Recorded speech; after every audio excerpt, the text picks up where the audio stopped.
Hello everyone, welcome back. In this video we are going to talk about multiband compressors. Now, multiband compressors do exist in the analog domain. There are some companies that make pretty good multiband compressors, but let's face it, the digital domain offers us a lot of possibilities. This compressor plugin that we're going to talk about is the Sonorous Multiband Compressor. I like it. It's a plugin that has possibilities and features that other multiband compressors do not have, but I also use other multiband compressors. This is a way for me to show you what I like about multiband compressors and why. Now, this plug, like with every multiband compressor, splits the signal into three in this case, but it can be more, in three bands. And these frequency ranges, which have crossovers that you can set, are gonna get processed dynamically with three different compressors that do share the same settings, but that can be set independently one from the other. Nobody stops you from setting up everything in your own plugin the same way, every band the same, but usually the power of multiband compressors is the ability to have the three bands behave differently in tone and shape and different dynamics behavior. So you still have sets, which, as I said, I really like. You can go A/B. You have a soft bypass. You can set the upsampling up to 8 times. You can save defaults, and you can hide tooltips. We already talked about this. The compressor has 3 bands. Each of these bands has an on-off function with the possibility to work in mid-side also in addition to stereo. This is pretty cool. So one thing I miss about this compressor is that it does not do linear band multiband compression, but it makes up for it because each band can be set, and you see my default is set to mid, left, right, and side. So each band can work in either stereo or left or right only, or mid or side. This is really, really cool, and you'll see why in a second. You can solo a band to hear it. You can set the compressor style to feedback, 1176, API 2500.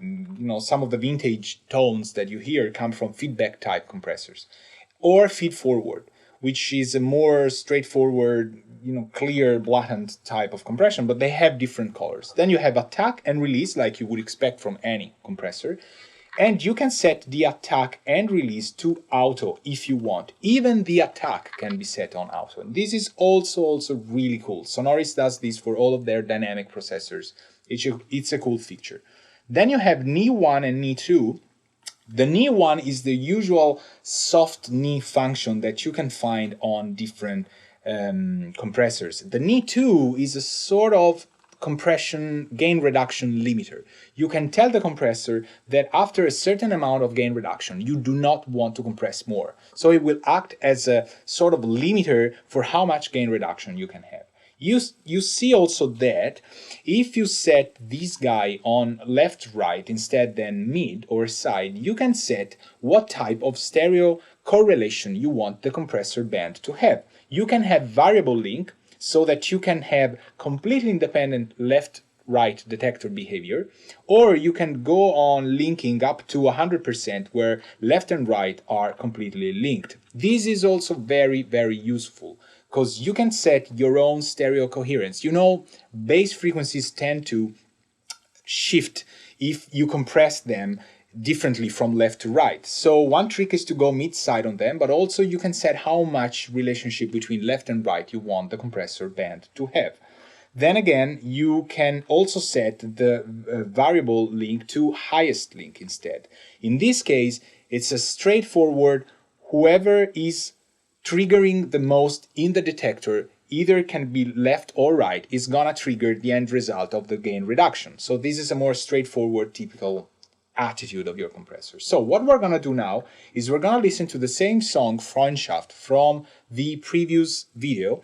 And this is again a producer duo here in Berlin. They recorded here at the Berlin Rec Meetup here in Fuseroom. And I have a rough mix that I have done, but it's gonna be enough for setting up the tone of these plugin and hear how multiband compressors usually work and how I like to set them. we're gonna hear the verse, but when the chorus comes in, there's stereo acoustic guitars, which is high frequency information for us that's entering the stereo field of our mix. Then we have a very present bass line. Let's see if we can keep it present but contained. Let's see how we can shape this rough mix to have a sort of more polished, finished in-your-face sound. Let's see where this takes us. As usual, I can also monitor left, right, or right, or mid, or side. So if need be, I can go straight forward to hearing a specific part of the stereo field, or the mono channel, for example, to figure out if things are working the way I want. So now, again, it's one of those mythical moments in which I'm gonna shut up and work on the plugin. See you on the other side.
Okay, so what have I done?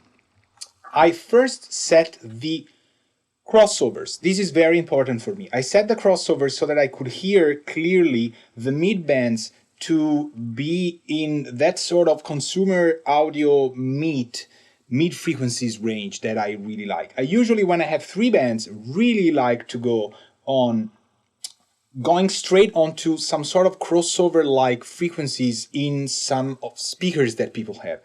When I have four bands, I usually try and work around the 200 frequency range to tame it and the 3.5K. But with three bands, it's very hard to work around the exact 3.5 or around the 200. So one thing I found out in the ears is that I really like to stay right on the crossover for those often problematic frequencies. 200 is a frequency that tends, like 3.5K, to be problematic in some mixes because there's a little bit of body, there's a little bit of bass, the snare body's there as well, and 3.5 is where things start, even for converters, to resonate, get a little bit spiky, glassy, but there's also a lot of the very high mids that you really want in a mix. So instead of trying and contain them and be like really around them, with 3 bands I found out I can't usually be there. So why not be right on the crossover and try to make the 2 bands work together to fix whatever is in there. So I went mid for the low band, left right for the center band, the mid band, and side for the high band. So what's going on here? Basically the bass is getting handled with a 4:1 compression ratio in feed forward, and I made sure that after having had the release on auto, I fine-tuned the release time to get the bass right. Probably the attack is still a little bit too short. I might want to go around 30 something because I felt the bass needed to be contained but not just choked. Then feed forward mode, then the mid band I heard, and I just basically brought it a little bit nicely into being more present. So it gives the song a little more meat to, chew on. These I preferred in feedback mode. It's much more musical when there's more mid frequencies in there. The compressor reacts differently rather than being feed forward. Then with the high band, I went again 1.440 to 1, so gentle compression. But for the side channel, I had to go to -36, and I made sure that the attack was fairly not too short, not too wide. Again, I might lengthen it a little bit to go to around 20. I heard that there might be some sort of pumping and choking even in the side channel, but it brought a lot of detail out while avoiding those guitars to go wild left and right. So it's a different sound. It has a sort of usually more polished sound and more processed, but that can be used to your advantage. I like the dynamics in the song, so I wouldn't necessarily now hit this rough mix with a multiband compressor, but it gave you a really nice idea of how things behave with multiband compression. They sort of get everything under control and everything reacts all together. So let's try and lengthen the attacks just a little bit and then hear the bypass and engage together. Now what happens was I had around 1.5 dBs of gain increment. So to make things fair, I had to go down on the compressed signal. So the output is -1.6. And now let's try and hear how the two things sound. Let's first lengthen things just a little bit. I don't know, like around 27. And then let's try bypass and engage. Again, red is bypassed, blue is engaged. Let's go.